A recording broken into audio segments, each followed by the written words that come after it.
nutrición, sodio, potasio, hidratación. Nosotros fíjense que acá vemos un paciente que tiene el aspecto de estar severamente enfermo, deshidratado, lo mínimo que puede tener un cólera, un cuadro de sepsis, es decir, un paciente comprometido, ¿no es cierto? Que fundamentalmente está deshidratado, ese es el aspecto. Y fíjense que ante la depresión de volumen, todas las consecuencias que esto conlleva, tanto lo hemodinámico, que ustedes deberán evaluar, lo hemodinámico en cuanto a lo que es la presión arterial, la bulimia, la frecuencia cardíaca, el pulso, como lo cutáneo, más todo el laboratorio que vamos a ver en la secuencia de la diapositiva, todo eso les va a permitir a ustedes ver dónde estamos parados y cómo recuperar a ese paciente que está comprometido en su bulimia. Primero vamos a ver los espacios, los volúmenes, la distribución. Nosotros sabemos que el 60% del peso corporal es agua y que en los chiquitos, ustedes saben perfectamente que en los bebés el 80%, son fundamentalmente agua. Fíjense que esto está calculado para un varón de 70 kilos. El agua corporal total, si ustedes dicen que es el 60% del peso corporal, pesa 70, 6 por 7, 42 litros. Es lo que ustedes ven allá arriba. Rápido, si yo peso 50, 6 por 5, 30. 30 litros de agua. Y así lo pueden calcular muy rápido. El espacio, acá, esto que es el 60% del peso corporal, está traducido acá en un 100%. Por eso las proporciones son de esta manera. Pero si ustedes lo quieren valorar de esto, diríamos que el 40% de este 60% es celular, es el agua celular. Y el 20% es el agua extracelular. Bien, fíjense que el compartimiento intracelular, que es ese 40 más o menos de los 42, es 28 litros. Ahora vamos a ver un poquito más detalle cada uno de los compartimientos en litros.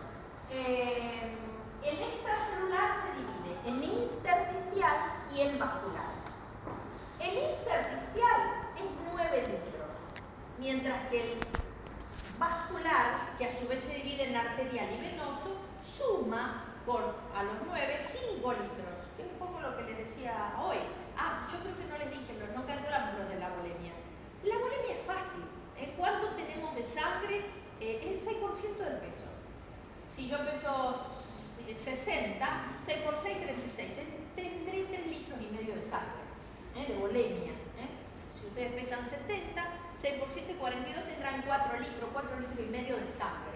Que por eso, fíjense que entre 0,8 y 4 suma 5 litros más o menos para un paciente de 70 kilos. El resto es agua intersticial. Entre ambos hay 14 litros. Bien, eso es más o menos para que entiendan la conformación de los compartimentos. Y fíjense que a nivel vascular, que yo les decía que el vascular, que era ese 6% del peso corporal, tiene fundamentalmente un 85% de esa bulimia a nivel venoso, que tiene una gran compliance y que tiene mucho más espacio por su capacidad de dilatación que la arterial. ¿Qué significa esto? Que si ustedes tienen un paciente que pierde bulimia arterial y ustedes la tienen que recuperar, para poder recuperar esto, y vamos a ver ahora, lo van a entender un poquito más cuando veamos qué pasa con lo que ustedes le meten al extracelular, para dónde va, ustedes tendrán que reponer líquidos hipertónicos, o coloides, o sangre, porque obviamente para poder levantar el volumen efectivo arterial, van a tener que poner, si no, mucho líquido, pero si no, enseguida esto se le va al venoso y de ahí a otros espacios. Es decir, que hay que pensar que el compartimiento arterial es lábil en ese aspecto. Ustedes tienen que dar volumen osmótico, algo que quede ahí, sangre directamente o si no coloides, o sustancias hipertónicas. ¿Está? Bien. Más de lo mismo, un repasito simplemente de cantar esto. 42 litros el intracelular, dentro del extracelular, bueno, fíjense que conforman los 14 litros, que es la suma del vascular con el intersticial. Bien. Este cuadrito, esta frase, la van a entender mejor cuando veamos lo que viene. Por eso ahora no lo vamos a decir, después volvemos. Fíjense en acá. Es interesante verlo desde otro lugar. Esto sería el mililitro kilo. La conformación de los espacios en mililitro kilo. Porque fíjense en el intracelular, cuántos mililitros por kilo de peso, 400 por 7, si pesa 70, 4 por 7, 42 litros. Eso era lo que habíamos dicho que conformaba el espacio intracelular. Y acá lo mismo. Fundamentalmente, que no se olviden que el volumen plasmático es 50 mililitros kilo. 50 mililitros kilo. ¿Está? Hasta ahí me van siguiendo. Veamos el intracelular. Fundamentalmente, ¿qué lo constituye? ¿Cuál es la carga electrolítica más importante en el intracelular y en el extracelular? Veamos primero el extra. ¿Cuál es? El sodio. Nosotros sabemos que el sodio es el principal componente osmótico en el extracelular, que es de 135 a 145 miliequivalentes litros. Es decir, término medio 140. Y por supuesto también el cloro que lo acompaña. Tiene carga absolutamente opuesta al sodio, negativa. Que hay justamente una igualdad eléctrica que permite que estas sustancias no alteren la situación de estabilidad, de equilibrio eléctrico del volumen o del espacio. Entonces, cloruro de sodio fundamentalmente para el extracelular. Mientras que en el intracelular el potasio se lleva las palmas con 140, igual que el sodio en el extra, y en el vascular, en cambio, es de 4 promedio, 4 miliequivalentes litros. El valor normal de potasio es de 3,5 a 5 miliequivalentes litros. Es decir, es muy poquito. Pero lo fundamental también en el intra es el fósforo, las proteínas, los sulfatos y los fosfatos, que también hacen su aporte eléctrico negativo, proteínas en negativo, sulfatos y fosfatos, todo carga negativa que va a compensar esos 140 positivos del potasio. ¿Está? Con que sepan eso ya están hechos. Bien, ¿qué pasa con la molaridad de los espacios? Ustedes saben que la molaridad del plasma es, ¿cuánto es ahí? 280, dicen ustedes, miliosmoles kilo de agua, la osmolaridad. Esa osmolaridad, chicos, debe ser igual en todos los espacios. Vean, si no, intracelular y extracelular. Debe haber una osmolaridad semejante. Y eso es lo que les va a explicar ahora, eso que yo les decía acá adelante. Cuando la osmolaridad extracelular, vascular, se altera por ganancia o pérdida de soluto, los volúmenes van en direcciones opuestas. Y no importa ahora si lo entienden o no, lo van a entender cuando veamos esto. Bien, fíjense, nosotros sabemos que el compartimiento intracelular tiene la misma osmolaridad que el extra, que en el intra el principal era el potasio, mientras que acá era el sodio. Saben los volúmenes, porque lo vimos hoy, el extracelular es 14 litros y el otro 28. Y esto, fíjense, se mantiene, por supuesto, en este equilibrio. Volumétricamente son diferentes. Acá hay casi 30 litros y acá hay 15. Con la misma osmolaridad. Quiere decir, cuando la carga eléctrica es la misma, que se debe respetar. Quiere decir que esto se sostiene con gasto energético. Veamos qué pasa cuando nosotros le aportamos a un paciente líquido hipotónico. ¿Qué es líquido hipotónico? Fundamentalmente más agua que electrolitos. Donde dentro de las hidrataciones ¿Con qué solución nosotros le vamos a dar hipotónico a un paciente? Pues destroza al 5%, ligeramente hipotónica la planta. Nosotros, como concepto, si se llevan eso de acá, bárbaro, ya ganaron el jueves. Nosotros no debemos dar en la hidratación de un paciente destroza al 5% porque le estamos dando solución hipotónica. Nosotros debemos dar siempre a un paciente que queremos hidratar cloruro de sodio, que es isotónica. ¿Está?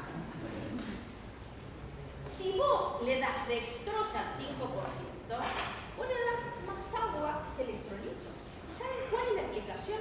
Pone 3 litros, 24 horas, 3 litros de suero. 1 litro de 1 litro y medio de glucosado y de cloruro de sodio, suero fisiológico al 0.9 y 1 litro de dextrosa al 5%. 2 sueritos contra 3 del otro, le mandan de glucosa. ¿Por qué le pusiste dextrosa? Porque dentro de los 3 litros hay 1 litro de agua, de dextrosa. ¿Y por qué es hipertenso? Me dicen eso. ¿Por qué es hipertenso? Fíjense en el concepto.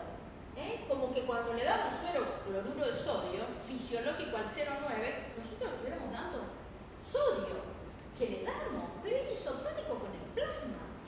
Es una bolencia, ¿me entienden? Es una solución isotónica, que justamente es la que le está faltando. Ustedes le tienen que dar agua con cloruro de sodio isotónico.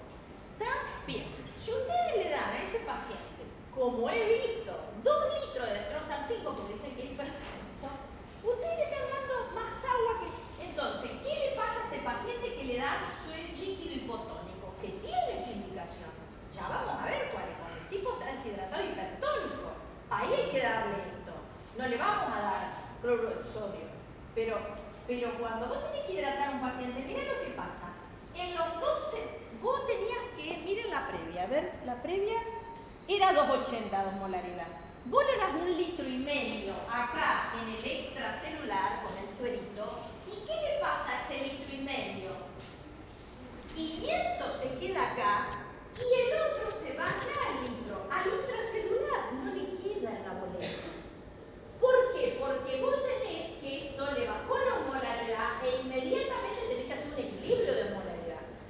Entonces, ese 1,5 litros se queda en la misma proporción que van los volúmenes en cada uno de esos espacios. Medio acá y se va 1 litro allá.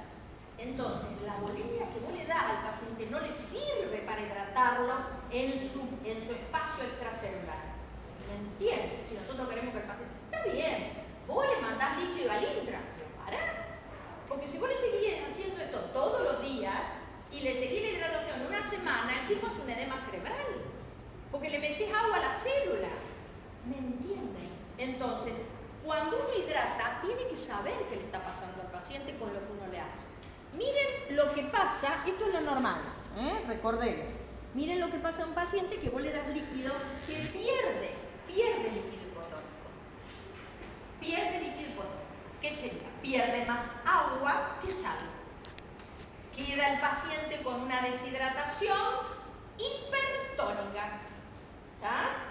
Porque lo que define al deshidratado ahí es lo que le queda al sodio. Sodio alto, deshidratación hipertónica, porque perdió más agua que... ¿Por dónde se pierde más agua que sodio? Pérdidas pulmocutáneas. Pulmocutáneas. Pérdida de agua libre, pérdidas pulmocutáneas. Y solo diabetes insípida por orina. Caso clínico raro. Es decir, ustedes van a perder agua libre en excepcionales situaciones, por una causa orgánica, una enfermedad que es la diabetes insípida. Es frecuente la diabetes insípida, chicos, no es frecuente. Después vamos a ver cuándo puede aparecer, pero ahí ustedes estarían perdiendo agua libre, sin sodio. Y después las otras son situaciones en las cuales ustedes pierden más agua, por ejemplo, el que tiene fiebre, el que tiene una quemadura, el que tiene una sudoración profusa.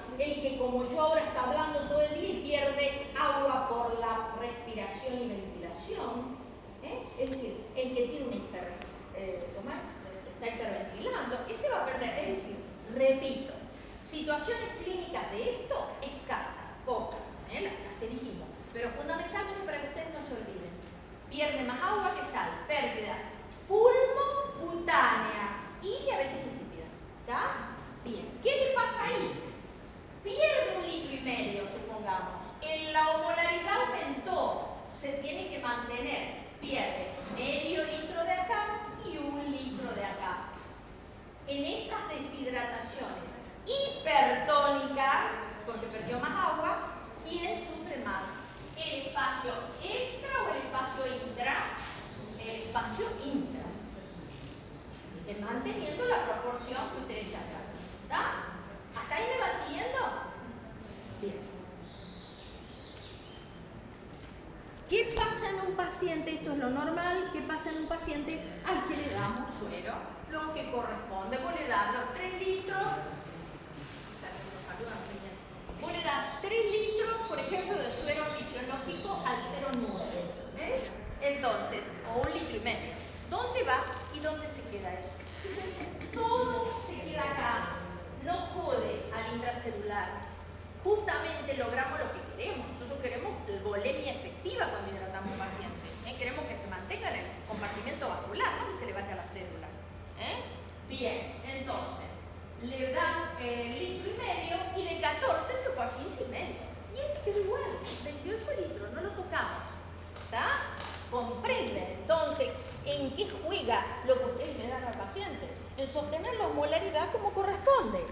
¿Y qué pasa cuando el paciente pierde líquido isotónico? Que es cualquier...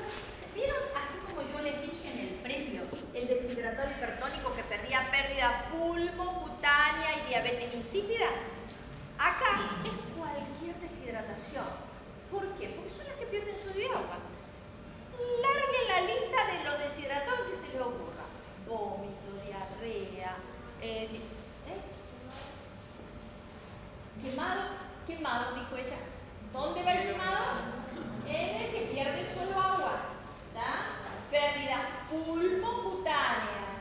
Pierde solo agua. Ese es el hipertónico. Todo lo que...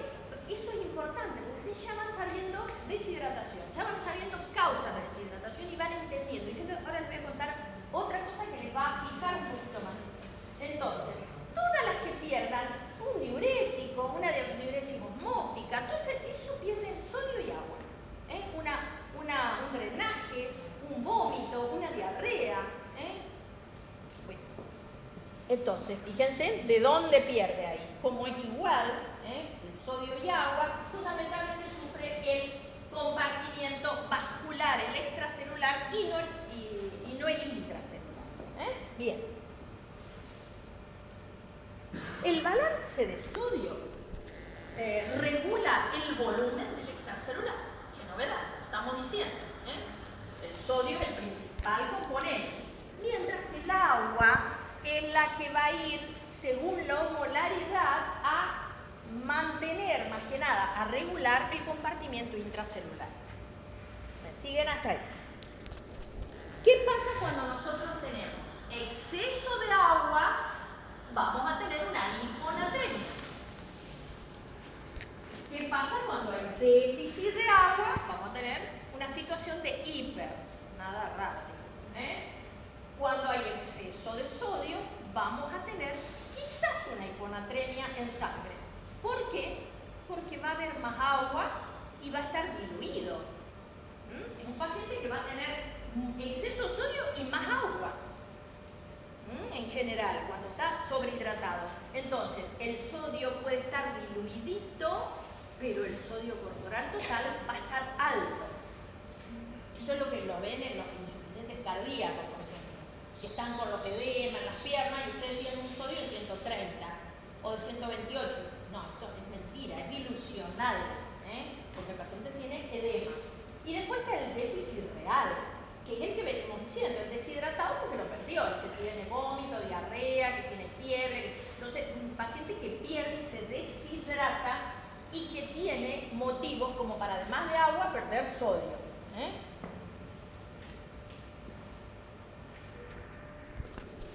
Para que podamos redondear esto y no sea un cuadro aburrido que no les va a servir. Vamos a recordar, a ver, ¿quién leyó el libro de García Márquez, Relatos de un náufrago? ¿Ustedes han leído Relatos de un náufrago? Ahí me dicen algunos que sí. Léanlo, un cuentito chiquito, y les va a permitir ver qué le pasa a un paciente deshidratado. Ustedes, si se pierden en el mar, ¿qué saben? ¿Qué conceptos saben? Que bueno, van a perder agua, se empiezan a desesperar y dicen, yo no tengo agua dulce. No tengo agua dulce, ese es el gran problema. Si ustedes toman agua salada de mar, van a morir antes. Les va a pasar una muerte peor, dicen ustedes. Ese es el concepto que tiene la gente. No saben bien por qué, pero eso es lo que ocurre. Entonces, el tipo que está perdido en el mar tiene una deshidratación hipertónica. ¿Se acuerdan el ejemplo? Pérdidas pulmocutáneas, y el tipo se va a deshidratar porque va a perder, más vale que ni hable, porque va a perder más agua, ni hable solo, ni grite, porque todo lo que sea por respiración o por piel pierde agua, por más que ustedes se pasen la lengua y sientan el sudor salado, no, pierden más agua que sal. Entonces, ese paciente se va a ir deshidratando y va a quedar con una deshidratación hipertónica, porque le queda más sodio que agua. Entonces, ese paciente sabe que cuando el sodio es alto va a tener una gran osmolaridad y una gran sed. Tienen desesperado, sed desesperante, y va a querer ir a tomar agua. Y dice, no, no puedo, porque es salada. ¿Qué le va a pasar? Si toma agua salada, está tomando sal. Va a perder el agua y su deshidratación hipertónica va a ser mayor. Y su sodio, que normal es de 135 a 145 miliequivalentes litros, va a terminar en más de 50, donde ya es incompatible casi con la vida, en el sentido de que empiezan los estados. ¿Qué es lo que más sufre si ustedes tienen osmolaridad alta a nivel vascular? ¿De dónde sacamos el agua? De la célula. Y la célula es la que más va a sufrir. Y la que, en cuanto la célula más sufra, la que más va a manifestar es el sistema nervioso central. El paciente entra a tener alucinaciones, estupor, somnolencia, convulsiones, coma. Esto es progresivo. Entonces, esa situación de deshidratación hipertónica que reafirma los ejemplos, para que ustedes vean que esos son los menos. El que se pierde en el mar, tiene fiebre, quemado, o la diabetes insípida, son los casos, bueno, por suerte es un pequeño grupo. Los otros, los que pierden sodio y agua, son los mayores. A partir de ahí vamos ahora sí a analizar este cuadrito que va a ser más llevadero. Cuando se pierde líquido hipotónico, agua más que sodio, hacemos una fundamentalmente depresión celular, por lo que les dije, queda el sodio alto y se la saca la célula, con pocos síntomas a nivel vascular, porque el vascular, dentro de todo, le saca la célula y se compensa. Como está hipertónico, más o menos la presión se mantiene. Mientras que los síntomas fundamentalmente son neurológicos. ¿Qué pasa cuando vos tenés una ganancia de líquido hipotónico? Cuando vos te dan más agua, tenés una hiponatremia y también por un gradiente de osmolaridad el agua se te va a ir a las células que tiene más sodio que, vamos, es el ejemplo de la diabetes, del síndrome inadecuado de hormonas antidiuréticas. Hormonas antidiuréticas, cierra las compuertas para el agua, cierra las compuertas para el agua en el túbulo, retienen agua libre y le pasa esto, gana líquido hipotónico, gana agua libre. ¿Ya? Bien. ¿Qué pasa cuando vos perdés líquido isotónico? Equilibrado en sodio y agua, isotónico, tanto agua como electrolito. ¿Quién sufre más? ¿El intracelular o el extra? El extra, chicos. chicos? ¿Recuerdan qué pasaba cuando ustedes daban líquido isotónico o sacaban líquido isotónico? El que más sufría o el que más ganaba y quedaba ahí era el compartimiento vascular. ¿Está? ¿Me van siguiendo? Están todos cansados.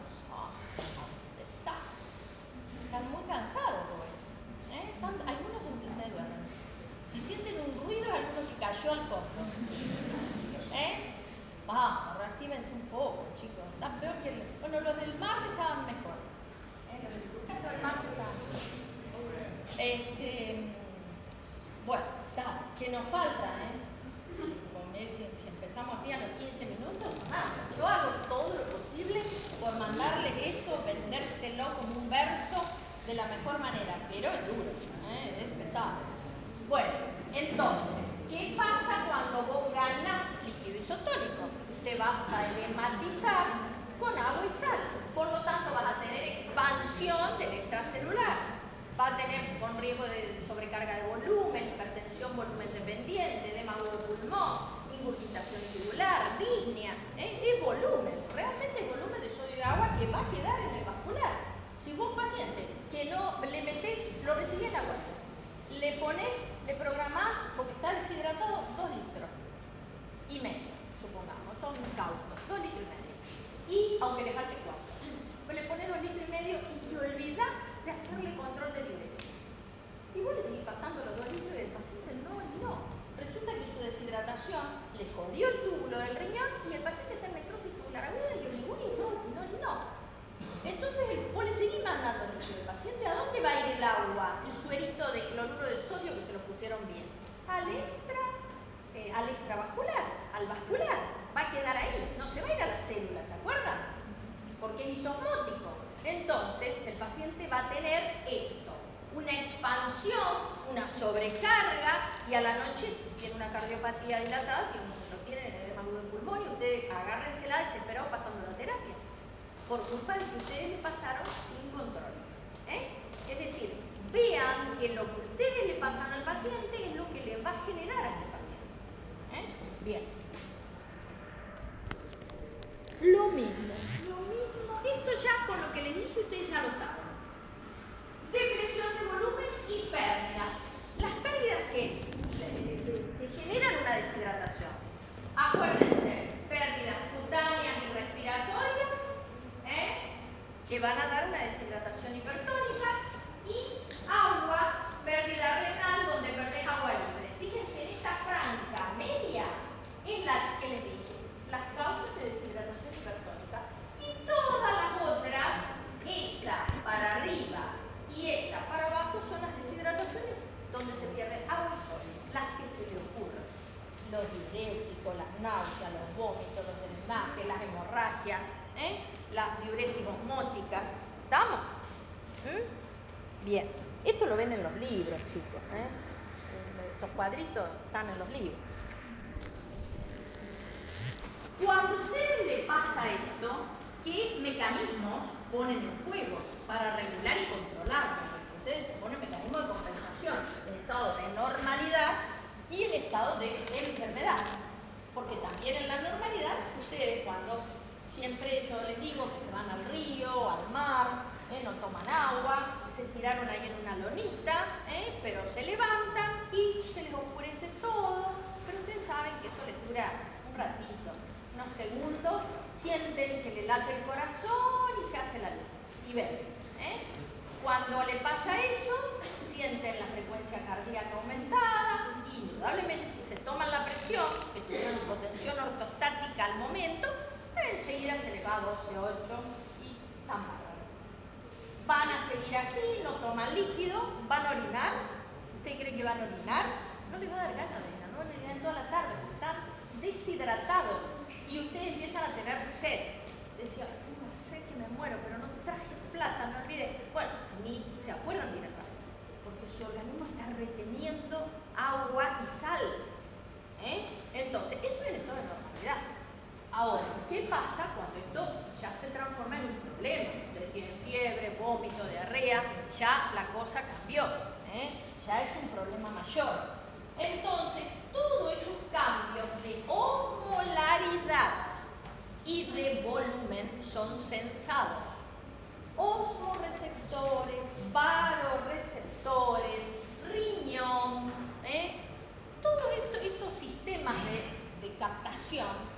son los que van a determinar, por supuesto, en el caso de los cambios de osmolaridad, ustedes van a perder fundamentalmente agua, la osmolaridad aumenta, y la osmolaridad, chicos, hoy dijimos que el sodio es el principal elemento, ¿no?, que aumentaba la osmolaridad vascular, ¿está? Pero ustedes piensen qué pasa cuando ustedes comen helado y toman poca agua. ¿Qué les da el helado? Les da una sed, porque eso quiere decir que la glucosa también genera osmolaridad, transitoria, después la meterán a la célula, pero cuando ustedes tienen poco volumen, también la osmolaridad, es por eso la glucosa está en la formulita para calcular osmolaridad, porque el sodio y el azúcar son factores osmolares importantes. Eso es captado, por supuesto, a nivel central, y también se libera a partir de eso la hormona antidiurética, que es la principal respuesta a los cambios de osmolaridad. La hormona antidiurética, repito, la hormona antidiurética es la principal respuesta a los cambios de osmolaridad. Y después, no digan que no se lo. Después les preguntan. La osmolaridad es, entonces, el gatillo para que se libere hormona antidiurética, que va a cerrar las compuertas de los túbulos para que no se elimine agua, sino que se retenga, para aliviar eso que ustedes vieron hoy en los espacios y la osmolaridad. ¿Qué pasa cuando el volumen baja? Cuando el volumen baja, se pierde, se deshidrata, por supuesto hay, como les decía hoy, liberación de catecolaminas, que son vasoconstrictoras, liberación del péptido arterial natriurético, que no sé si está ahí descrito, del péptido arterial natriurético, fíjense, el seno carotidio, el seno aórtico, van a censar a través de los vasoreceptores los cambios de presión, ya sea para menos o para más. El paciente sobrehidratado también. Cuando el paciente está sobrehidratado, la aurícula derecha libera PAM, libera péptido arterial natriurético con el objetivo de orinar. Ahora lo vamos a ver. Entonces, el sistema de catecolaminas es el primero, el que se gatilla rápido. Mientras que la antidiurética y el sistema renina-angiotensina-aldosterona, luego. Lo mismo que dije recién. Sistema simpático, hormona antidiurética, sistema renina-angiotensina-aldosterona, prostaglandinas, péptido arterial natriurético. No tienen que olvidarse de que estos son los que regulan, estos sistemas regulan nuestra volemia, regulan nuestra sed, regulan nuestros espacios, tratando de preservarlos, para menos o para más. Lo que ya dije, no lo repito, son los sensores de volumen, Esto es lo mismo, por supuesto, cuando ustedes liberan catecolaminas, y eso es interesante que ustedes lo recuerden, porque ustedes van a llamarlos, muchas veces van a estar en un restaurante y le van a decir, un médico, ven tirado ahí alguien en el suelo. Una chica que generalmente con el calor se desmayó, se hipotensó, y ustedes tienen que saber definir con rapidez, la experiencia se los va a dar, si esa paciente está hipotensa, o si está con una crisis de histeria o de pánico, o si está con un hipoglicemia. Y todos más o menos van a estar sudorosos, pálidos, y ustedes tendrán que ver la magnitud del sudor, de la palidez, de la frecuencia cardíaca, del estado neurológico, que les va a permitir diferenciar y decir, no, queden tranquilos, levanten los pies, se hipotensó, o bueno, o traigan urgente un azúcar porque esta chica tiene hipoglicemia, debe ser diabética. O si le dice la familia, esta es diabética, no, es una hipoglicemia. Entonces, ¿qué cosa los diferencia a eso de, fíjense, la vasoconstricción de piel que lo hace el simpático? Cuando ustedes están hipotensos y vasocontraen el simpático y el esplácnico, todo el sistema vascular esplácnico, visceral, ustedes van a preservar los órganos nobles, cerebro, corazón, riñón, y van a quedar pálidos, blancos, fríos, porque se va la circulación de ahí, frío y sudoroso, pero es un sudor fino, más o menos intenso, que si es una hipoglicemia está empapado en agua. Ese está bañado en agua. La ropa ustedes se la pueden sacar y la estrujen y sale agua. Es decir, la hipoglicemia es otra cosa. Y el paciente va a estar a lo mejor más o menos. El hipotenso va a estar desmayado realmente, con los ojos cerrados. El hipoglicémico va a estar así, con los ojos quizás en la lontananza. Y, por supuesto, bañado en agua. Entonces, el hipotenso va a estar taquicárdico, va a tener un pulso filiforme y de gran frecuencia. Todo esto por lo que hace en el sistema nervioso simpático. Bien. ¿Y qué pasa con el gasto cardíaco? En un paciente que está deshidratado, el gasto cardíaco baja. Va a bajar. El gasto cardíaco es la fracción de eyección. Hay una presión arterial media menor. Es decir, eso es lo que vamos a tratar de compensar con un aumento de la frecuencia y con la vasoconstricción de las catecolaminas. Vamos a tener un aumento de la actividad del sistema renina, angiotensina, aldosterona si esto sigue. Vamos a ver qué hace cada uno de estos sistemas. Recordemos un poquito lo que hasta ahora venimos diciendo. La antidiurética decíamos que respondía más que nada a la osmolaridad y que en la medida que el paciente tenía una osmolaridad, ven hasta acá es 280, cuando sube la hormona antidiurética aumenta. Y que cuando la depresión de volumen es mayor, a mayor depresión de volumen, mayor también la hormona antidiurética. ¿Qué significa esto? Que la hormona antidiurética no solo responde a la osmolaridad aumentada, sino a la volemia disminuida. También ese va a tener disminución del antidiurético. Y lo mismo, más de lo mismo. Va ante la osmolaridad que suba de 280, aumenta la antidiurética, aumenta la concentración de la orina y el paciente va a tener sed. ¿Se acuerdan cuánto era la concentración de la orina? Es de 1003 a 1030. La densidad, la capacidad de concentrar y la densidad, perdón, yo me expresé mal quizá. Cuando la orina está concentrada, la densidad puede ir de 1003 a 1030. Es decir, en la medida que vos vas a necesitar retener más agua, la concentración urinaria va a ser mayor a 1025, 1030, bien altita. Mientras que la osmolaridad sigue el mismo camino, porque es lo mismo. Decir osmolaridad y densidad urinaria es lo mismo. Densidad urinaria, chicos, para que se acuerden y que sea más fácil, vamos a ver ahí que le dan mayor. Ustedes recuerden, la osmolaridad de la orina es de 37 a 1400. Si quieren, de 40 a 1400. Término medio, como la densidad es 1020 habitualmente, la osmolaridad término medio es el doble de la del plasma. 600. Es cosa que ustedes como mnemotecnia no se confundan. Si bien hay un rango, como la densidad, la osmolaridad urinaria es el doble normalmente que la del plasma. En cualquiera de nosotros nos miden ahora la osmolaridad, tendremos 500, 600, 650, depende. Ahora, si ustedes se tomaran 2 cervezas, obviamente la osmolaridad va a ser bien bajita, quizás 40. Ustedes tienen que eliminar. Si ustedes están secos, la osmolaridad será 1000. Bien. Y la antidiurética regula esto. Hay otros estímulos que gatillan la secreción de la antidiurética. Sí. Si acá cae un bombardeo, si acá explota el volcán, ¿cómo se llama? El de ahora del sur. Bueno, cualquier cosa que sea fuera de lo normal.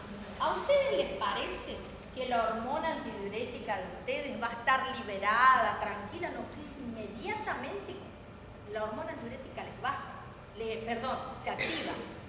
Ustedes no van a decir, ay, mira, está explotando el volcán. Yo quiero hacer pichí, espérenme, voy a hacer pichí, después vuelvo y salgo corriendo.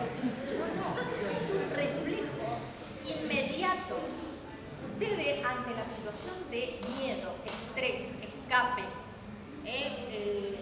situaciones lógicas. El organismo no es tonto. Si ustedes tienen vómitos, miren, acá está el detalle de las cosas que hacen que a ustedes les permita defenderse. Si ustedes empiezan a las arcadas, los vómitos, se van a seguir así, van a deshidratarse y la osmolaridad va a aumentar. El organismo dice, che, pará, liberá la antidiurética, por favor, que ya empiece a dejar de orinar. ¿Qué te está vomitando? Que pare. Es decir, náusea, vómitos, dolor, estrés, situaciones de hipoxia, críticas, por supuesto hipotensión, porque la hipovolemia o el menor irrigación también, ciertas drogas como la morfina que a su vez puede dar náuseas. Es decir, todo eso hace que ustedes disminuyan, aumenten la antidiurética para retener, para cuidarse. Es decir, fíjense factores donde el tono, la osmolaridad no es el estímulo, pero está en juego también. ¿Está? Bien. El sistema renina-angiotensina-aldosterona. Por supuesto, esto es una segunda instancia, un poquito más complejo. Un sistema menos inmediato que el simpático o la antidiurética, pero que es muy efectivo y que fundamentalmente preserva al riñón, preserva mucho al riñón. Saben que tenemos a través de la liberación de la renina, por las enzimas convertidoras, pasa de angiotensina 1 a angiotensina 2. La angiotensina 2 es un potente vasoconstrictor que aumenta la presión y terminamos con la aldosterona en el túbulo distal, donde se retiene sodio y agua y se elimina potasio. En definitiva, ese es todo el ciclo a que conlleva uno a otro para mantener una volemia efectiva. A ver, la próxima creo que es. Fíjense, ahí hay una arteriola aferente, un ovillo capilar glomerular y una arteriola eferente. ¿Está? En este ovillo capilar glomerular es donde nosotros mantenemos una presión de perfusión, una presión de filtrado que nos va a permitir formar la preorina. Se filtra la sangre que entra por la arteriola aferente. ¿Se acuerdan cómo era? Arteria renal, interlobar, rama anterior, rama posterior, interlobares, interloburillares, arcuatas y arteriola aferente. Glomérulo, arteriola eferente, compartimiento venoso. Eso es el riñón. Le llega la sangre, capta en la arteriola aferente con la mácula densa en el aparato yuxtaglomerular, que le está llegando menos sangre. Dice, uy, al riñón el flujo plasmático renal me está disminuyendo. ¿Qué le pasó? ¿Se deshidrató? ¿Perdió sangre? ¿Qué le puede haber pasado? ¿Tiene un tercer espacio? ¿Una ascitis en un síndrome ascítico edematoso? ¿Tiene un tercer espacio en miembros inferiores porque es un insuficiente cardíaco? No lo sé, dice el riñón. Yo lo que sé es que el flujo plasmático me está bajando y yo tengo que asegurarle a este paciente que elimine todas sus impurezas en un volumen crítico que es de 400 centímetros cúbicos. Si este paciente, dueño dice el riñón, orina menos de 400 centímetros cúbicos, va a retener urea, productos nitrogenados, hidrogeniones de todo el asado que se comió anoche, y yo no lo puedo permitir. La arteriola aferente me está indicando que el flujo plasmático renal bajó y yo tengo que activar el sistema renina-angiotensina para mantener esa presión de filtrado y asegurar una diuresis de 400 centímetros cúbicos, porque menos de eso retengo impureza. Bien, entonces, ¿qué hago? La angiotensina en la arteriola eferente me vasocontrae y me permite que aumente la presión, que son estas para abajo, en realidad esto aumenta, que aumente la presión de filtrado y me asegure que yo voy a mantener el filtrado glomerular de 120 mililitros minuto. Ustedes saben qué es el clearance de creatinina, la fracción de filtrados. Bien.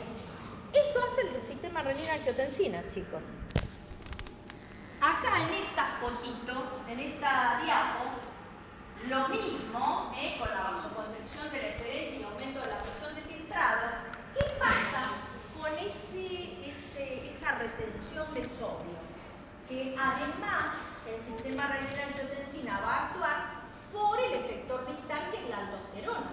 La aldosterona, ustedes se acuerdan que era la fracción final de este sistema activado que actúa en el túbulo distal y colector, reteniendo sodio. ¿A dónde retiene sodio y agua los túbulos? Al intersticio. ¿Qué hace el intersticio renal? ¿De qué se ocupa el túbulo y el intersticio renal? Con el túbulo contorneado distal, asa de Henle, túbulo contorneado, proximal, tubo distal y colector. ¿De qué se ocupan esos túbulos? Y con el intersticio dando vuelta alrededor de ellos, de concentrar o diluir la orina principalmente, además de eliminar otros electrolitos y otras sustancias como magnesio, calcio, fósforo. Entonces, ¿qué cosa hace que el intersticio tenga aumento de la presión oncótica como para retener cuando el paciente necesita retener sodio? ¿Qué provoca esa hipertonía, esa oncótica aumentada en el intersticio? Dos cosas. Dos cosas. El sodio, que reabsorbe la aldosterona, y la urea. Por eso, cuando un paciente está deshidratado, la urea es más alta que la creatinina.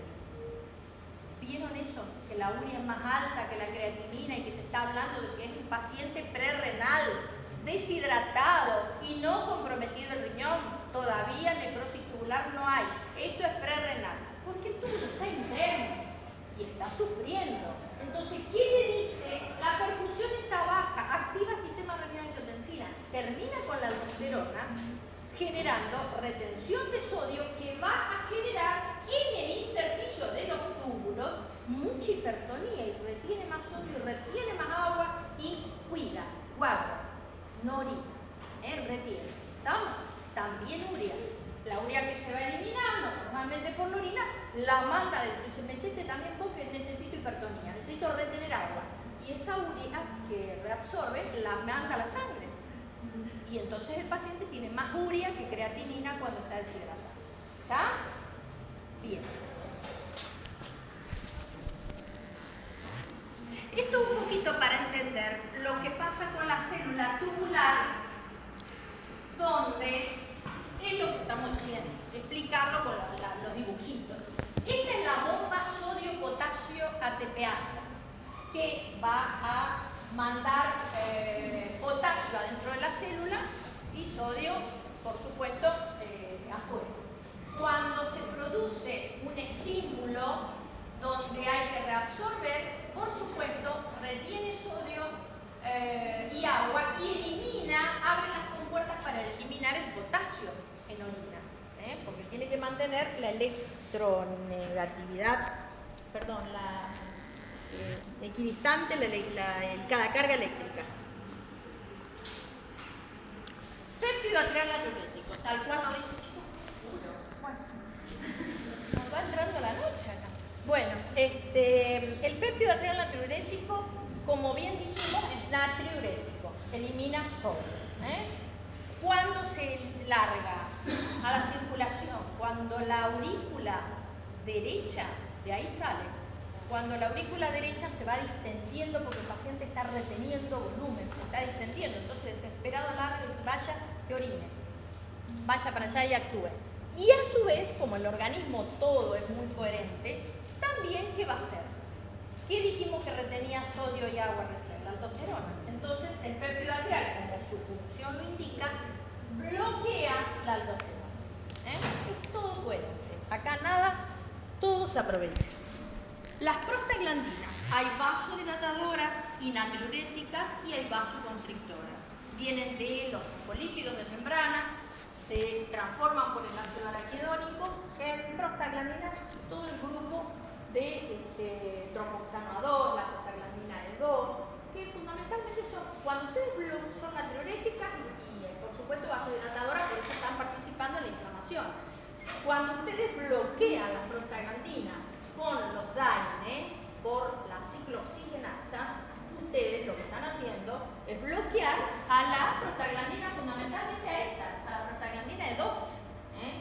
vasodilatadora y aumenta la expresión de sodio. Ahora, cuando ustedes la bloquean, se retiene el sodio. Y entonces, ojo con los DAINE, porque los DAINE, entre otras cosas, retienen sodio y agua por bloqueo de las prostaglandinas, vasodilatadoras y natriuréticas. Es decir, que también están participando en el manejo del agua y del sodio. Y si ustedes la bloquean, podemos tener problemas. Cuando un paciente sigue incrementando esa pérdida más crítica, que puede llegar a ser más del 20% de la volemia, nosotros tenemos un paciente que puede hacer una hipotensión postural, se cayó y entra en un estado de shock. Puede realmente tener un compromiso muy importante. Es un paciente a donde nosotros ya vamos a empezar a ver signos y síntomas que nos preocupan. Nosotros vamos a valorar eso y vamos a decir, bueno, en este paciente ya lo que tenemos que ver es estol ligúrico. Ustedes dicen, ya, este estol ligúrico, no orina, por todo lo que estamos diciendo, obviamente. Ya un paciente que dejó de orinar. Y te llaman de terapia y te dicen, mira, tengo un paciente que dejó de orinar. Nosotros le estamos pasando líquido, pero no responde. No responde, está hipotenso. Descartamos que esté séptico. No hay foco infeccioso, placa de tórax normal, urocultivo negativo. ¿Por qué? Porque la infección vasodilata. ¿Por qué? Por las endotoxinas bacterianas. Es la primera causa. Cuando un paciente entra, nosotros que lo vemos mucho en los dializados, ¿no? Que entran complicados con alguna infección, el paciente entra con una inestabilidad hemodinámica, que lo conectáis y se hipotensó, vomitó, hizo las convulsiones. ¿Por qué? Porque está inestable hemodinámicamente, está vasodilatado. Y te llaman y te dicen, mira, descartamos todo eso, no está infectado, no está, pero le estamos pasando líquido y no orina. Entonces vos tenés que ir y ver, valorar los signos, los síntomas, digamos, y los signos clínicos y signos bioquímicos, que algunos lo hemos hablado. Dentro de los signos, bueno, la náusea, los vómitos, lo que puede dar una hipotensión, ¿cierto? ¿No? Estos pacientes pueden o no tenerla según el nivel de conciencia que tengan. El mareo, la hipotensión ortostática, el cuadro sincopal, la taquicardia por Bueno, después van a tener el peso. El peso es muy importante considerarlo, no en el deshidratado, sino en el sobrehidratado. Cuando ustedes tienen un paciente que ingresa a la guardia y ustedes quieren saber si baja peso, y ustedes dicen, che, no controló bien, y dicen, bueno, vamos a pesarlo. Todos los días lo pesan. Son los ascíticos hematosos, que a veces es muy difícil valorar si lo que vos le estás haciendo es orina, pero no sabes si la cítila aumentó o no, porque una panza así. Entonces esos terceros espacios, lo que es más importante, vos los pesás y todos los días en la misma balanza vas viendo si baja o no. Es decir, el peso tiene mucha importancia y valor, además del control de diuresia de 24 horas. Son los parámetros que vos le pones, le mandás la hidratación y pones control de diuresia 24 horas, peso diario, si está sobrehidratado. La piel, bueno, eso es una pavada, por supuesto. Y después el sodio urinario bajo. Bien. ¿Se acuerdan que cuando hablábamos hoy del cuadrito volemia, nosotros decíamos que todos los cambios de volumen modifican a través del sistema renina-angiotensina, entre otras cosas, prostaglandinas, catecolaminas, el sodio? Porque nosotros ¿qué decimos? Che, quiero retener sodio y agua, necesito volemia, hacer todo como para retenerme. Tienen una avidez por el sodio terrible. Entonces, vos tenés que chequear el sodio urinario. ¿Cuánto? Esto es un signo. Tienen que conocer el sodio urinario del paciente. El sodio urinario es normal.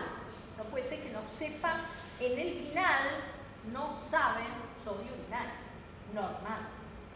El sodio urinario normal es de 50 a 200 miliequivalentes día. En orina de 24 horas. De 50 a 200, 250 si quieren, 350 si quieren. Porque lo normal, mientras ustedes están bien, va a ser lo que necesiten excretar según lo que metieron de sal. Pero término medio de 50 a 250 miliequivalentes día. Entonces, si ustedes tienen una situación donde les dice el organismo, reteneme sodio, por favor, con las catecolaminas, prostaglandinas, renina-angiotensina, y el péptido adrenal-natriurético, bloqueámelo porque necesito retener, o a la inversa, vos te sirve como parámetro el sodio urinario, porque eso te permite ver dónde estás parada. Eso te permite ver el paciente con edemas que te dice, yo recuerdo, doctora, que no como nada de sodio, pero no me diga a mí, todo eso ya lo hice, yo no como, no, puede ser. Yo lo mandé una semana y en una semana usted viene con los mismos edemas y yo lo aumenté el diurético 2 veces. Ya le aumenté el doble de dosis. Pero usted está comiendo sodio. No como, sí, come. Ustedes son los que tienen que saber con absoluta certeza que cuando eso les pasa con un paciente es porque está comiendo sodio. Está metiendo sodio porque si ustedes le aumentaron el diurético a una dosis superior, el paciente debería responder si no come con sal. Y la forma de saberlo es chequear sodio en orina de 24 horas, natriuria en orina de 24 horas. Entonces, cuando un paciente está reteniendo por esa avidez desesperada para mejorar bulimia, tiene un sodio urinario menor a 20. Menor a 20. Cuando el paciente, por más que ustedes saben que debería, por coherencia clínica, estar teniendo un sodio de 20 y tiene un sodio de 150, ustedes dicen, bueno, llegamos tarde. El túbulo ha muerto. El túbulo se necrosó. Sufrió demasiado y habrá que esperar que se recupere. Porque este paciente ha hecho una necrosis tubular aguda.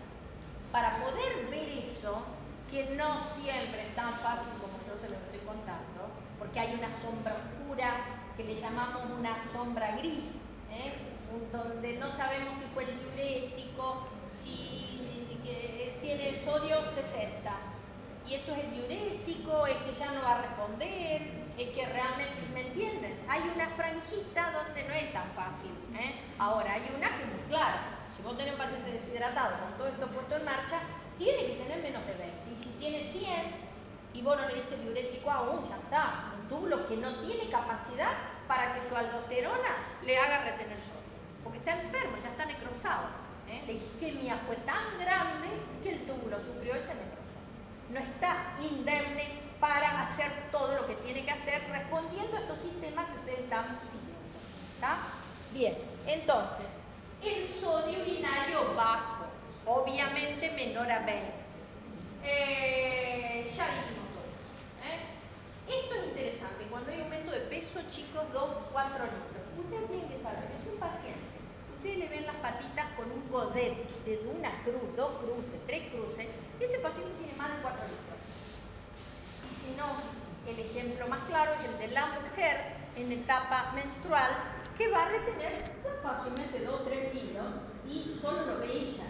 Se siente la turgencia de los dedos, se mira el espejo y dice, qué horrible que estoy, no me mejoro con nada, los ojos pesados, tengo sueños. Y nadie se entera que tiene 4 kilos de más. Los anillos ese día le duran, menstrua y se desinflan, son una belleza. El hombre, por ahí, el otro no lo ve, pero tienen 2 a 4 kilos si se pesa. Fíjense que nadie lo nota. Entonces, cuando ustedes ven un paciente con un edema, con un godet de 1 o 2 cruces, tiene más de 4. Por eso le ponen acá 2 a 4. Ojo, que eso ya es mucha retención cuando vemos edema. Bien. Los indicios o signos bioquímicos de lo que estamos diciendo. Concentración urinaria menor a 20, ya he explicado. Osmolaridad, ¿qué les dije yo? Dije, el doble de la del plasma, bueno, mayor a 500. No, redondeemos, redondeemos. Acá agilicemos para no olvidar. No mayor a 450, mayor a 500. Mayor a 500. Osmolaridad mayor a 500 es un paciente que está, tratando de retener agua, con la osmolaridad alta, obviamente. La relación urea-creatinina. La urea en sangre, 30. La creatinina, 1.1. Esa es la relación normal. Si ustedes tienen 61, ¿qué les pasa al paciente? Está deshidratado tratando de retener agua. ¿Y por qué la urea aumentó? Por lo que dije. Porque reabsorbe el túbulo para que el intersticio esté hipertónico y retenga agua. ¿Está? Entonces el paciente deshidratado va a tener una urea doble o triple. Es el típico caso de consultorio externo que mandan al paciente con 70 de urea. Un paciente que come y tiene una creatinina normal. Por eso la urea no es un buen parámetro. Por supuesto, un paciente deshidratado va a tener un hematocrito alto, una albúmina alta, un ácido úrico alto, porque está hemoconcentrado. Puede tener un sodio urinario alto y a lo mejor el sodio está bajo. O a la inversa, el sodio corporal total está elevadísimo y el sodio en sangre es bajo, como el de los edemas, por hemodilución. Esto no lo compliquen. Lo que les dije, sodio urinario deshidratado, sodio urinario menor a 20. Para que lo entiendan y no se preocupen, cuando hay más de 20, será una situación donde hay, por ejemplo, insuficiencia renal, una nefropatía perdedora de sodio, pero puede, o un tratamiento con diurético. Entonces por ahí son esas franjas grises que yo les digo que a veces entorpecen. Pero el sodio es menor a 20. Otro signo, la presión venosa, que normalmente es de 0 a 8 centímetros de agua. Con el paciente, bueno, eso lo saben, lo ven en la práctica, con el paciente de cúbito principalmente. Ustedes van a hacer una línea con van a ver la línea de agua que relate, siguiendo la línea axilar anterior y la línea preesternal. Fíjense, la banda esta, y en ese rango agarran el perfil, lo levantan y ven dónde titila, los centímetros que late el pulso de la onda de agua o de sangre, es justamente donde él marca la presión. Que lo normal es de 0,8. Cuando es menos de 0,5, de 5, perdón,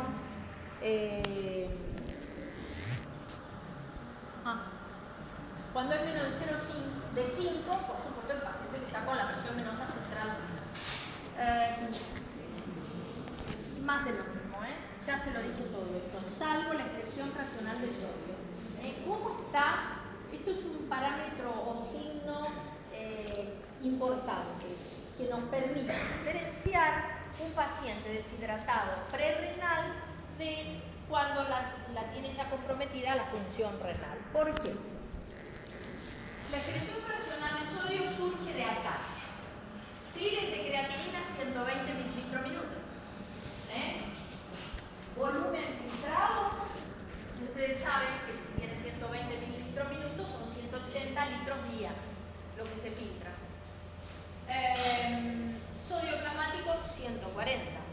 Hacen la cuentita. El sodio en sangre por 180 litros filtrado da que se filtró en el día 24.200 equivalentes. Sodio excretado, choque le pide 50 o 250. Le ponen lo mismo para que sea 1:1. Entonces la fracción excretada es menor a 1%. Ahora, si la fracción excretada es, esta es la fórmula final, chicos, UP de sodio dividido UP de creatinina por 100.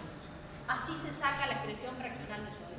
Si ustedes les preguntan cómo se calcula, UP de sodio dividido UP de creatinina por 100. Sodio plasmático, sodio urinario dividido sodio plasmático, dividido creatinina urinaria dividido creatinina plasmática por 100. Y eso le tiene que dar igual a 1%. Si le da una excreción fraccional de sodio mayor al 2%, es necrosis tubular. Porque ya lo está perdiendo y el túbulo no tiene capacidad de regenerar. ¿Está? Bien. Y un elemento más para... Bueno, vamos a balance. Ahora, ¿qué hora tenemos? ¿Sí? Bueno, vamos a apurarnos. Agua. Vamos a ver los balances. Agua obligada, ingresos o egresos. Ingresos obligados, 1,5 litros más o menos, lo que ustedes tomarán. Y electivo sería 1,5 litros. Y medio litro obligado. ¿Por qué obligado? Porque dijimos que medio litro era lo mínimo, 400, lo mínimo que ustedes podían eliminar de orina para excretar todas las impurezas. Después, tenemos el agua de los alimentos, que es más o menos entre medio litro y 1 litro, según lo que coman.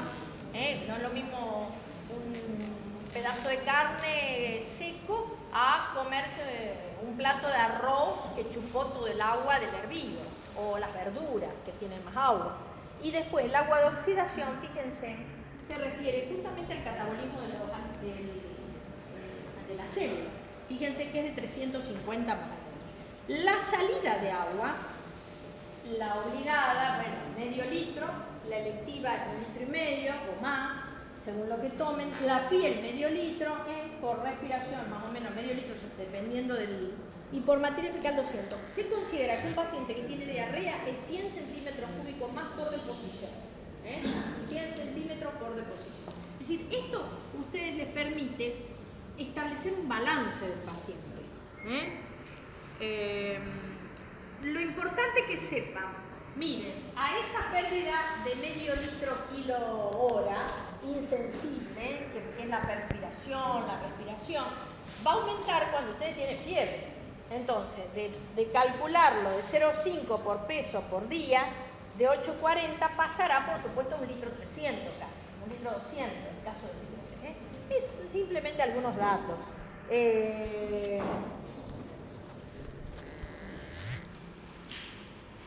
¿Qué soluciones van a usar? Las que dijimos, suero fisiológico al 0,9%, que incluye una osmolaridad. Esto tiene una osmolaridad de 308 y tiene una cantidad de miliequivalente de 154 de sodio y 154 de cloro.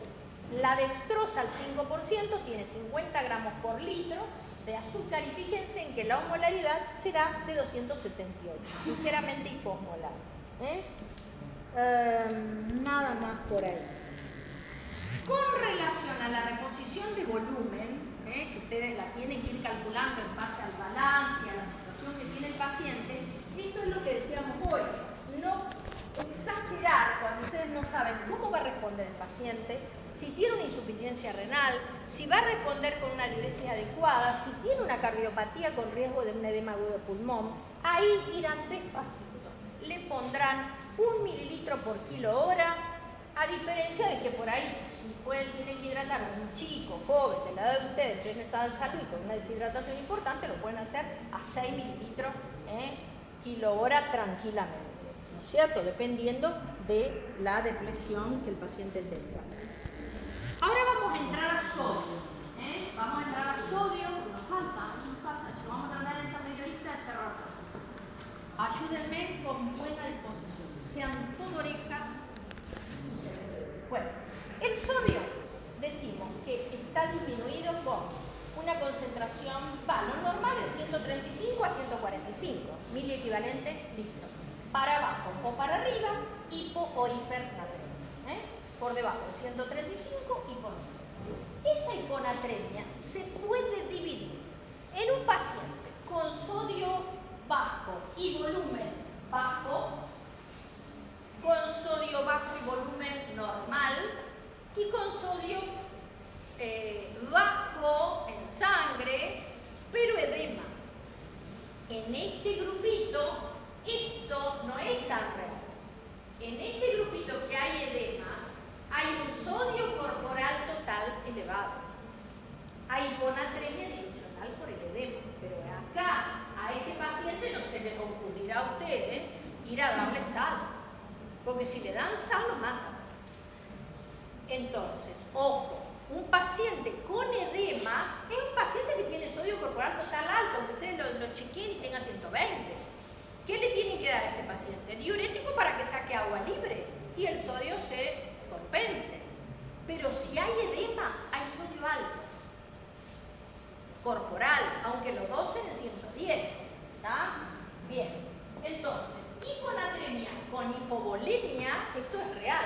Hay el ejemplo del deshidratado, que es la larga lista esa que ustedes le meten lo que quieran.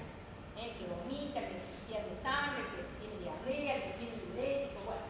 Este grupito, para que sea fácil y ustedes no se compliquen con este cuadro, porque esto es más nefrológico, ustedes dicen, paciente que le falta sodio y agua, está reteniendo. ¿Cómo está el sodio en orina?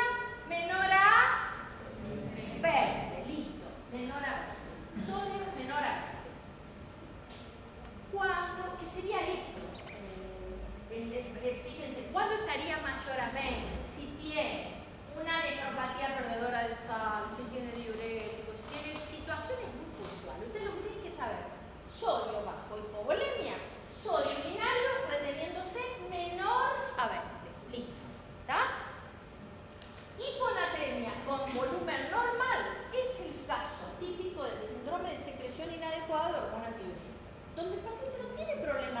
concentración, manejo el sodio.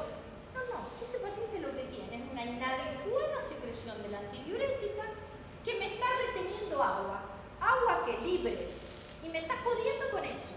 Y claro, yo tomo agua y esto es cada vez peor, porque yo estoy reteniendo. El sodio en la orina, normal. La concentración es mayor a 40, la osmolaridad ya está bárbara. El problema es que yo estoy reteniendo agua libre. Ahora, esa agua libre, ¿por qué mantengo la normovolemia? Porque como yo estoy ante una hiponatremia y me está dando agua, ¿a dónde se me va el agua? A la célula. Entonces, más o menos mi volemia es normal. Y mi sodio es mayor a 20, porque el problema no es el sodio. Yo tengo todos los reguladores normales. El problema es que me está quedando más agua libre de lo que debe ser.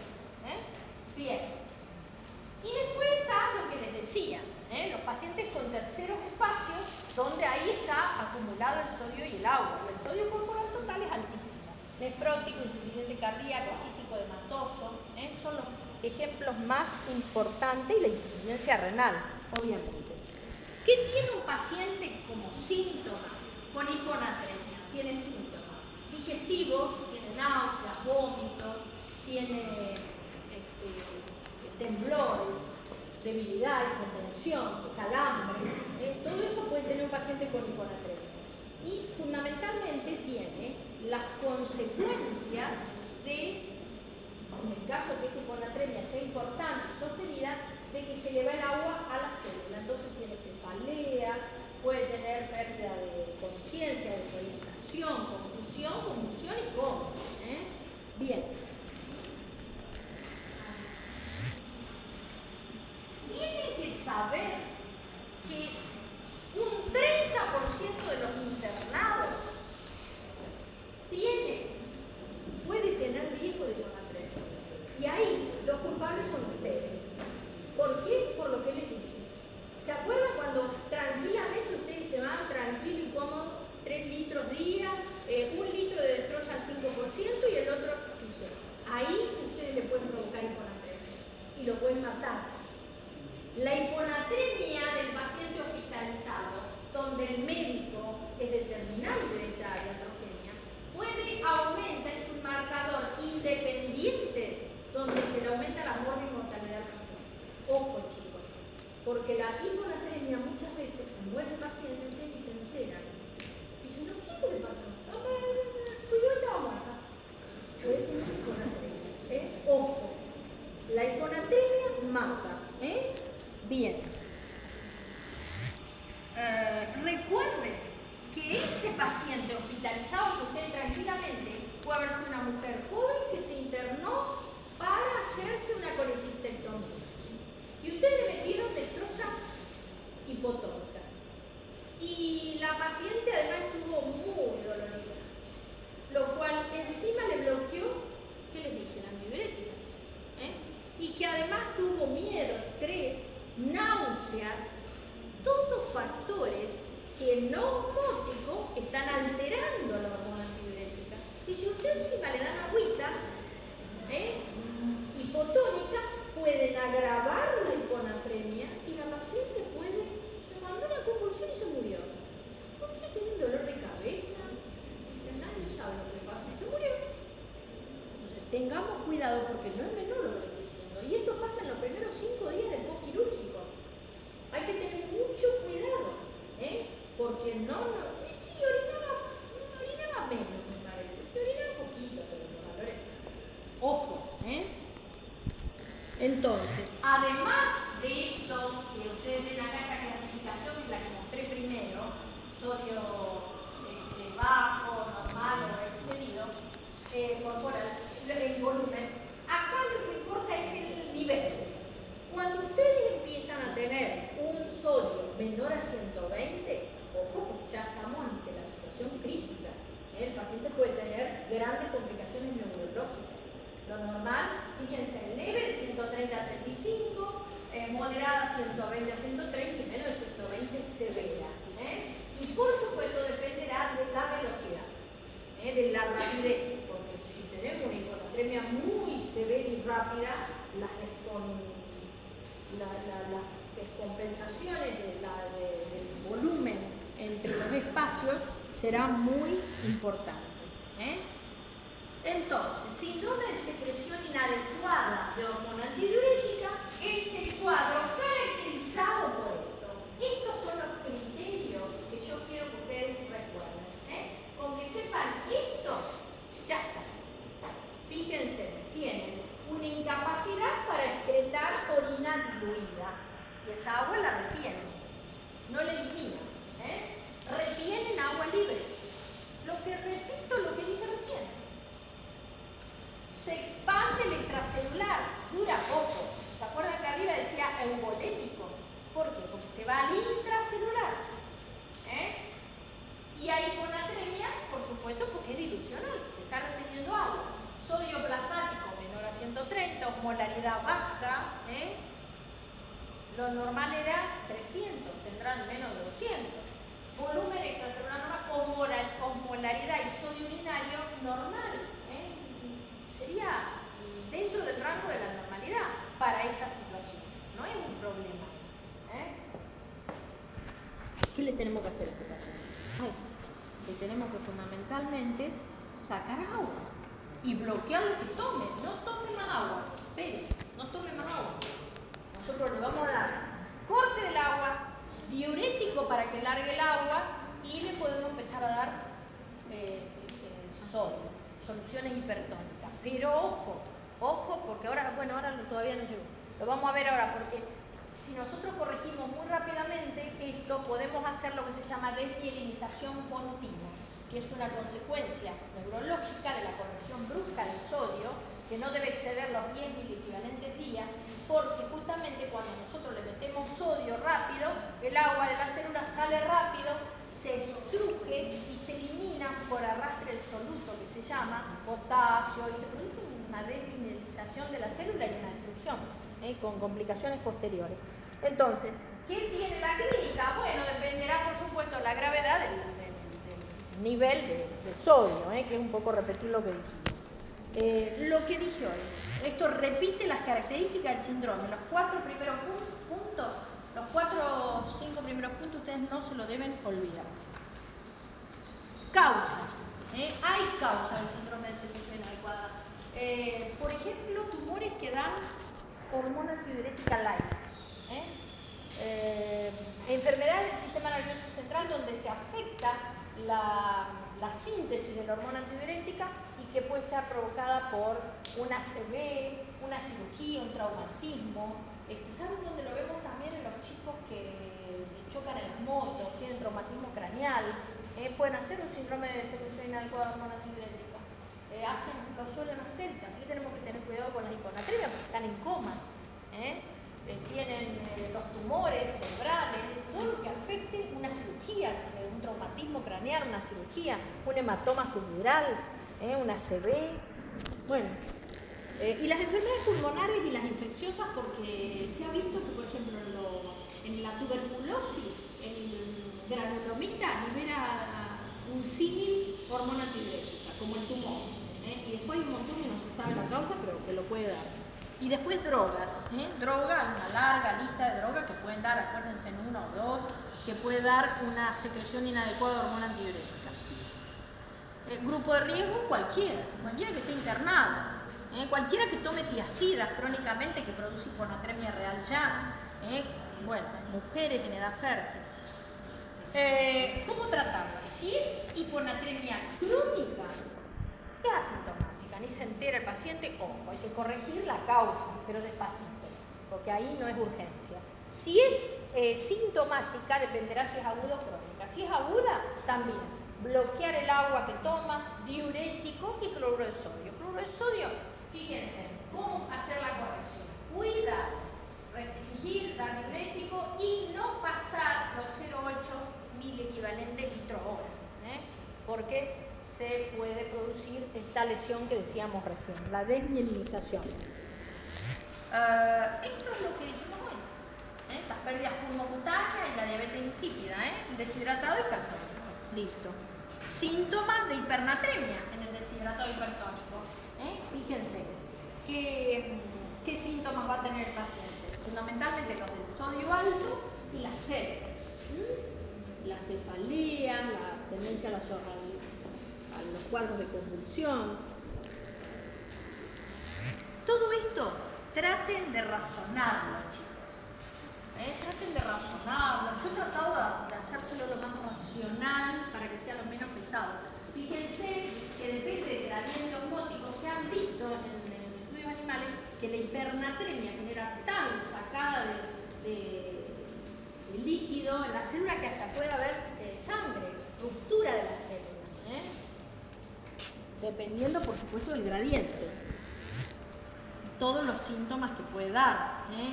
Siempre dan todo más o menos lo mismo. Poliuria. Falta potasio todavía. Por eso voy rapidito. Muy rapidito la poliuria, más de 3 litros diarios. Tenemos que ver si un paciente viene poliúrico, te dice, ay, yo orino, no sé qué me pasa, orino. Hay que diferenciar la diuresis, la nocturia, que es la diuresis nocturna, que no es que orina tanto, orina más de noche que de día. Esa es la pregunta que ustedes le van a hacer, ¿saben cuándo? Cuando ustedes sospechan y quieren saber si el que viene con una urea de 1 gramo es un crónico o no. O es agudo. 1 gramo tiene una creatinina de 1,5. A ver, ¿será crónico? Este es un hipertenso crónico que tiene los riñones chicos y tiene una insuficiencia renal. ¿Usted orina de noche? Ah, sí, yo me levanto 3, 4 veces. ¿Y desde cuánto hace? Y 1 año y medio, 2 quizás, o más, 2 o 3 años me pasa. El paciente se acostumbra, no se da cuenta que le está pasando esto y es normal para él que orine 2, 3 veces a la noche. Eso no es poliuria, eso es orinar más de noche que de día. El prostático que se levanta cada ratito pero no tiene poliuria, orina 2 chorritos a cada ratito por la próstata. Entonces, todo esto, el cardiópata que reabsorbe edema, obviamente hay que diferenciarlo del paciente que realmente tiene una poliuria. La poliuria puede ser porque un loco tiene una fotomanía o porque realmente a lo mejor está eliminando solutos de más. ¿Cuál? El diabético, que tiene una diabetes desconocida y tiene glucosuria, una diuresis osmótica. O el paciente que se hizo un estudio con contraste. Ay, me saqué el yeso ayer y no doy mal color, sin el yeso. Entonces, el diabético, les dije, el que se hace, por ejemplo, estudio iodado. El que se hace estudio iodado se le pone yodo. El yodo tiene un efecto osmótico importantísimo. Y de esa manera genera una diuresis, una poliuria osmótica, asociado a la eliminación de esa sustancia. Y después, ¿cómo enfrentamos al paciente con poliuria real? No osmótica, no porque toma de más, sino porque es distinto que sea ambulatorio o internado. Si es internado, es un paciente que tendrá determinado tipo de poliuria, por ejemplo, el trasplantado, que hace la poliuria post-trasplante, es el que tiene una insuficiencia renal y hace la poliuria post-recuperación o poliuria post-obstructiva de la vía urinaria. Después está el otro, el ambulatorio. Ese es el que es más jugoso para estudiarlo y más complicado. Es el paciente que vos tenés que ver y decir, bueno, este tiene una polidipsia porque toma y es loco o porque tiene una diabetes insípida. ¿Es central esa diabetes o es nefrogénica? Ese es el más importante y a donde vamos con el estudio ahora. El paciente donde ya descartamos todas las otras causas, ¿qué dijimos? Vamos a ver la densidad de orina. Si la densidad es baja, bueno, una posibilidad es que ese paciente tenga una diabetes insípida y tenemos que hacer una prueba de concentración urinaria para saber qué tiene. Y en el otro, bueno, veremos si está relacionado a una diuresis, por ejemplo, por una insuficiencia renal. Estudiaremos los electrolitos, qué pasa con el sodio, el potasio. La diabetes insípida, chicos, fíjense, el grado de poliuria va a depender del déficit de hormona antidiurética, del déficit de secreción de hormona antidiurética en la central, del déficit en la acción cuando es nefrogénica o del nivel de agua que el paciente toma. De eso va a depender los síntomas. ¿Estamos?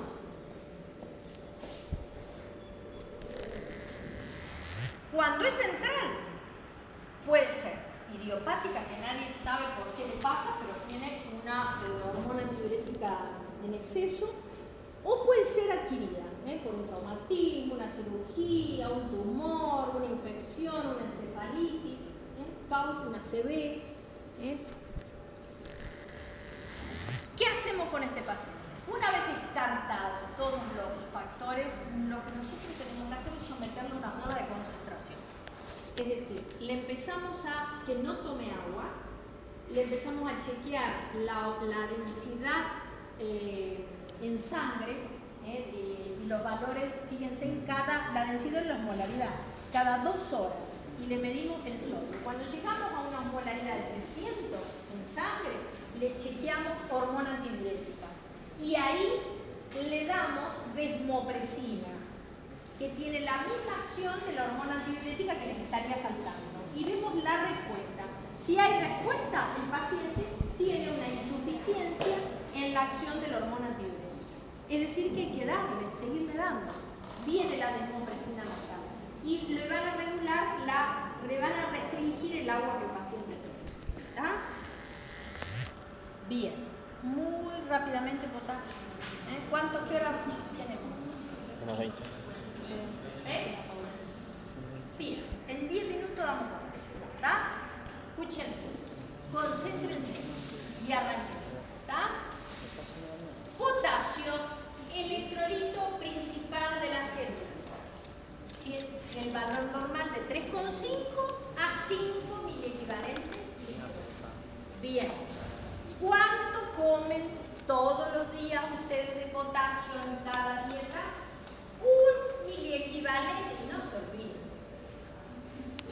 1 miliequivalente kilo de peso día. Fácil. ¿Cuánto eliminan por día de potasio? Lo mismo que meten 1 miliequivalente kilo de peso día. ¿Por dónde lo meten? Por la boca. ¿Por dónde lo eliminan? Por lo oral. Porque lo que eliminan por materia fecal es despreciable.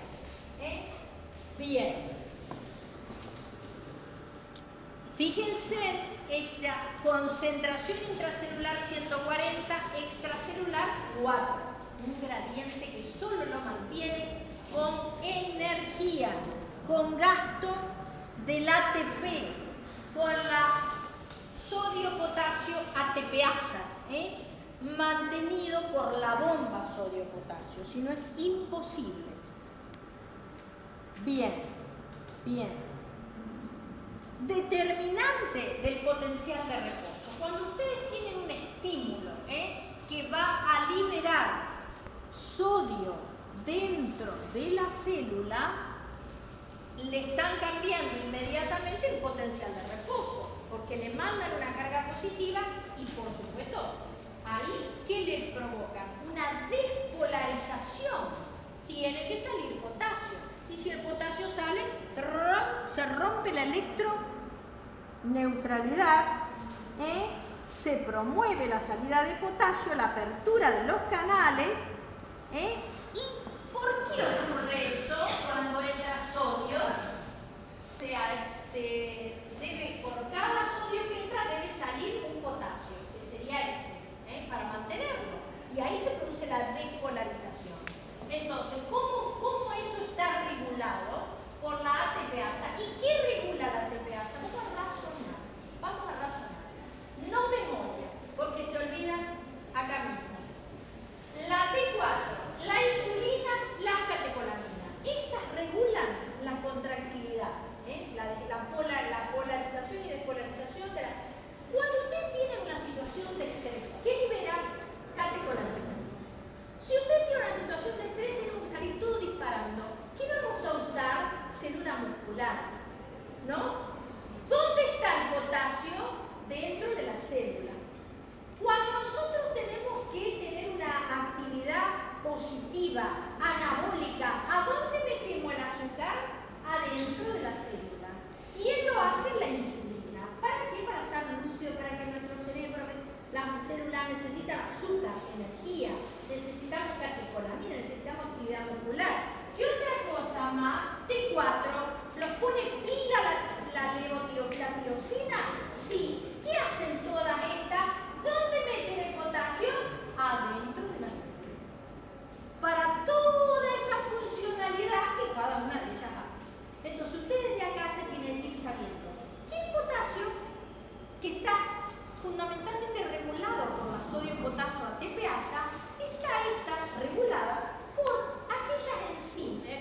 hormonas o sustancias que justamente están favoreciendo nuestro ingreso de potasio a la célula para que cumplan cada una de ellas sus funciones como corresponde. Las catecolaminas van a salir rajando para tener buena fuerza muscular, el azúcar, la insulina la mete a la célula y la hormona tiroidea, que es anabólica fundamentalmente, y nos pone pilas. ¿Quedó claro cómo regulan estas la tepeasa? Bien, vieron que es fácil, ¿no? Si razonamos un poquito. Bien, entonces, esto ya lo dijimos, ¿eh?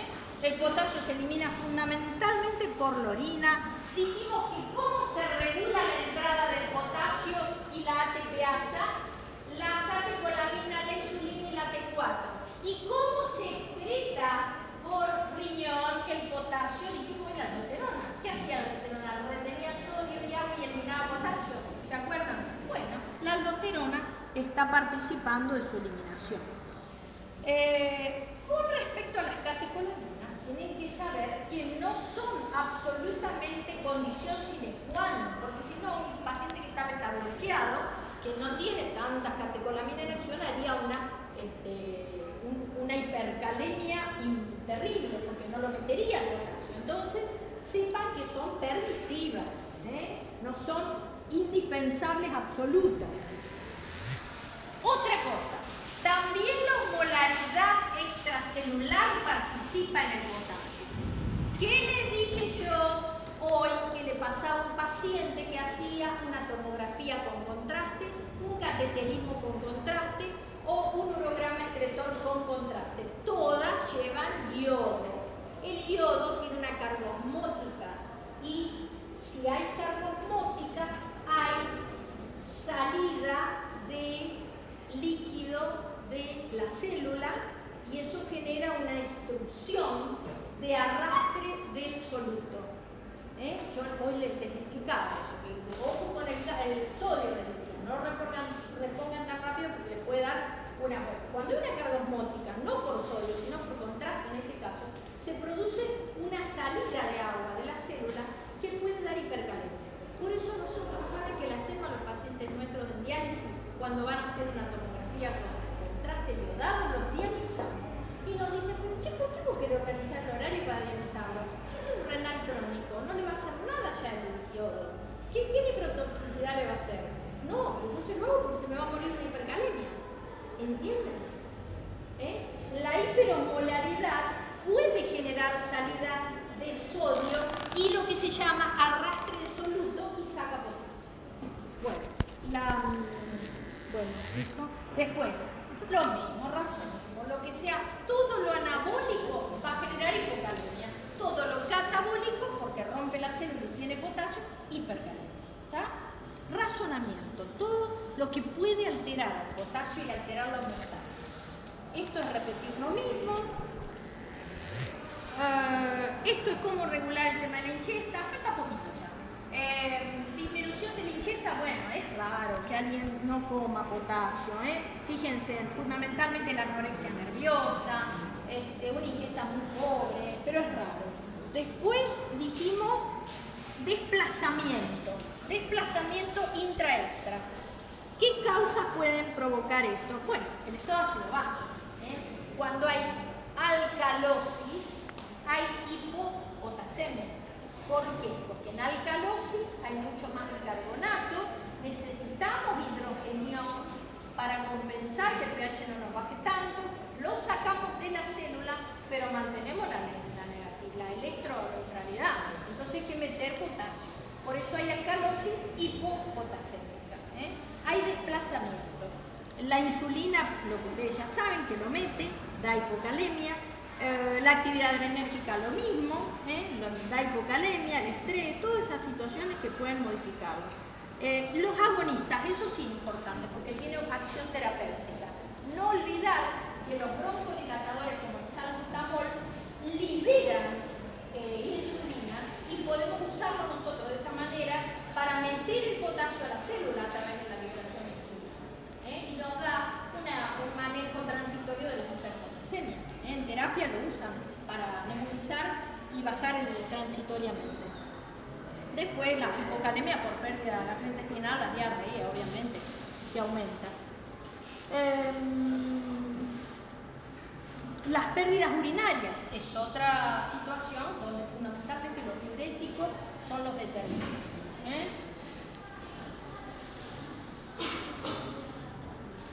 ¿Qué provoca la hipocalemia, chicos? Debilidad muscular y arritmia, porque es el sistema muscular esquelético liso que puede dar hilo o cardíaco que puede dar arritmia es comprometido, porque son las células más ricas en potasio. Entonces ahí es donde vemos las complicaciones. Esto es simplemente para ver cómo reponer. Sepan que 1 kilo de naranja puede dar los 60 miliequivalentes que necesitamos. 8 bananas, que son 100 gramos cada una más o menos, le puede reponer el potasio del día. Tratamiento bioral, Caón, bueno. Tengan atención en las ampollas. Las ampollas de potasio vienen de 20 miliequivalentes por ampollita, 20 miliequivalentes. Ustedes saben que si ustedes tienen un paciente que se ingresa a una cirugía y no va a comer, ustedes le tienen que reponer más o menos 3 ampollitas por día, porque el paciente no está comiendo. Si orina y si tiene una diuresis importante, por supuesto hay que reponer eso. Así que hay que tener en cuenta, no abusar, tener cuidado, pero bueno, la hipercalemia. La hipercalemia, miren, yo recuerdo 2 situaciones que son anecdóticas. Una era una chica, yo recién empezaba a dializar, era una chica que trae de los brazos, de las axilas, la mamá y el papá la traían así arrastrando, paralizada, no podía caminar y disneica. Y esta chica lo que tenía era una hipercalemia. La mamá había hecho, porque era constipada, había hecho un cosito de ciruela, arriba en una renal crónica, obviamente, la conectamos a la máquina, la chica en 10 minutos estaba normal. Es decir, que fíjense cómo la solución de las cuestiones metabólicas hacen que digan, pero ¡ay, hizo magia! No, esto es inmediato el efecto, tanto para solucionarlo como para... ¿Por qué la piba vino paralizada? Por lo que estamos diciendo. Y vino disneica, porque más allá de que tenía un poco de líquido, vino disneica por una cuestión de la poca capacidad funcional que tenía su miocardio ante esa situación de hipercalemia. Ustedes saben que puede dar arritmia y puede dar hasta un paro. Y fíjense que los niveles de potasio de 6 a 10, allí nos va a dar desde una onda T picuda, un ensanchamiento del QRS y por supuesto después puede terminar una fibrilación. El electrocardiograma es fundamental en estos casos. Acá lo mismo, las causas de mayor ingreso, las causas que determinan el desplazamiento de potasio y la excreción urinaria disminuida, que es lo que puede aumentar. Y la causa más común es insuficiencia renal. Lo que me interesa es que ustedes sepan, miren, acá van a leer, acá, igual lo tenemos. Ustedes tienen que recordar que todo esto, tanto el hipo como el hiper, van a dar los síntomas según la rapidez del trastorno, es decir, la velocidad con que la hiper, por ejemplo, se produzca. La tolerancia que tiene un crónico hipercalémico, como es un renal crónico, es superior a la que pueden tener ustedes, que de un minuto a otro se les vaya a 6. Ustedes probablemente no lo toleren. Es decir, que la diferencia, el potencial transmembrana crónicamente estimulado por la hipercalemia va a generar mecanismos de defensa usando calcio, magnesio, que van a minorar los problemas de despolarización y repolarización que tiene el paciente, que no es lo mismo que el agudo. Entonces, el hipoaldosteronismo, como es un proceso crónico, y hay uno en particular que es el hipoaldosteronismo hiporrenímico, el igual que tiene un nombre raro, pero que no es tan infrecuente por ahí que uno lo pueda ver. Esto se ve en los diabéticos, en los obesos, en los ancianos. Y lo que hay es un déficit de renina, porque tienen alterado el aparato glomerular por causas isquémicas, lo que sea. La cuestión es que no tienen renina y tienen un hipoaldosteronismo severo, progresivo, y tienen una hipercalemia que toleran. Yo vi uno que me entró en el italiano con casi 10 de potasio. Y yo no sé cómo no se murió. Bueno, pero porque es crónico. decir, el hipoaldosteronismo o el hipoaldosteronismo reninémico, cuando es crónico, se la bancan más. ¿Cómo tratarlo? Gluconato de calcio, 2 o 3 cositas más y ya nos vamos. 3 diapositivas y terminamos. Gluconato de calcio que antagoniza la acción en la membrana celular, de las arritmias. Justamente la insulina con la glucosa con insulina para meterlo, que dura 15 minutos, eso no es una gran cosa, pero nos ayuda ante la urgencia, en terapia. El aumento, los nebulizadores, que fíjense que es un 50% de los pacientes renales crónicos no responden a esto. Ustedes lo usan, la nebulización cada 15 minutos con salbutamol, pero ojo porque puede darles arritmias más el salbutamol que solución. Y después, por supuesto, los diuréticos que ayudan a su excreción y la remoción. Esto es para la hipercalcemia programada. La hiperpotasemia que puede decir, les puede pasar, se va de viaje, no dializa, vamos a darle sales de recambio e intercambio digestivo. Son sales que vos le das el caxexalato de calcio que tienen sodio y hacen un canje, sodio-potasio en el intestino. Pero ojo, le retiene sodio y puede hacer un edema agudo, el paciente o una crisis hipertensiva. Pero los ayuda a eliminar por materia fecal más potasio. Lo canjea, un cambio osmótico sodio-potasio en el intestino. Y bueno, y después por supuesto la diálisis.